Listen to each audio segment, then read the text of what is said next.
স্ত্রীর হাতে খুন হলো স্বামী। চাঞ্চল্যকর ঘটনাটি ঘটল মালদার ভূতনি থানার অন্তর্গত দক্ষিণ চণ্ডীপুর গ্রাম পঞ্চায়েতের নীলকণ্ঠটোলা এলাকায়। আমবাগান থেকে উদ্ধার হলো স্বামীর মৃতদেহ। ঘটনায় স্ত্রীকে আটক করেছে ভূতনি থানার পুলিশ। মৃত স্বামীর নাম উত্তম মহালদার, মালদার রতুয়া থানার বালুপুর এলাকার বাসিন্দা। স্ত্রী শান্তনা কুমারীকে পুলিশ গ্রেপ্তার করেছে প্রায় 5 বছর আগে।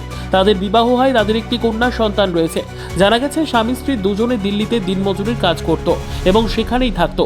তাদের মধ্যে গন্ডগোল লেগেই থাকতো। এই অবস্থায় গত কয়েকদিন আগে স্ত্রী পালিয়ে দক্ষিণ চণ্ডীপুরের নীলকণ্ঠটোলা এলাকার বাসিন্দা দিদির জামাইবাবু অশোক মণ্ডলের বাড়িতে চলে আসেন।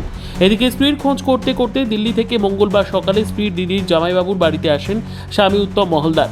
সেখানে আসায় স্বামী স্ত্রীর মধ্যে শুরু হয় গন্ডগোল। স্ত্রীকে নিয়ে যাওয়ার জন্য টানা হেঁচড়া শুরু হয়। বাড়ি থেকে বেরিয়ে আমবাগানে পৌঁছে যায় তারা। সেখানেই স্ত্রী নিজের স্বামীর গলা টিপে ধরলে শ্বাসরোধ হয়ে মৃত্যু হয় স্বামীর। খবর চাউর হতেই এলাকা জুড়ে ব্যাপক চাঞ্চল্য ছড়িয়ে পড়ে। খবর পেয়ে ভূতনি থানার পুলিশ ঘটনাস্থলে পৌঁছয় দেহ উদ্ধার করার সাথে স্ত্রীর শান্তনা কুমারীকে আটক করেছে। কি হয়েছিল এখানে?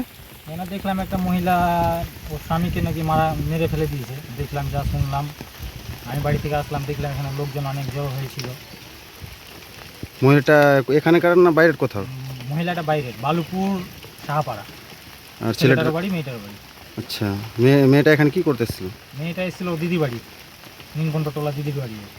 আচ্ছা, আর ছেলেটা ওর সঙ্গে এসেছিল? হ্যাঁ, ছেলেটা পর থেকে আজকে এসছে নাকি, ও মেয়েটাকে নিয়ে যাচ্ছিল, যা শুনলাম। মেয়েটা যাচ্ছিল না,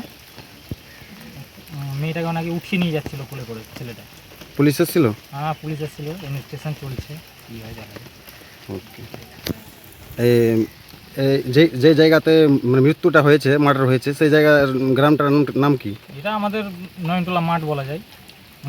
ব্যুরো রিপোর্ট, উত্তর বাংলা সংবাদ।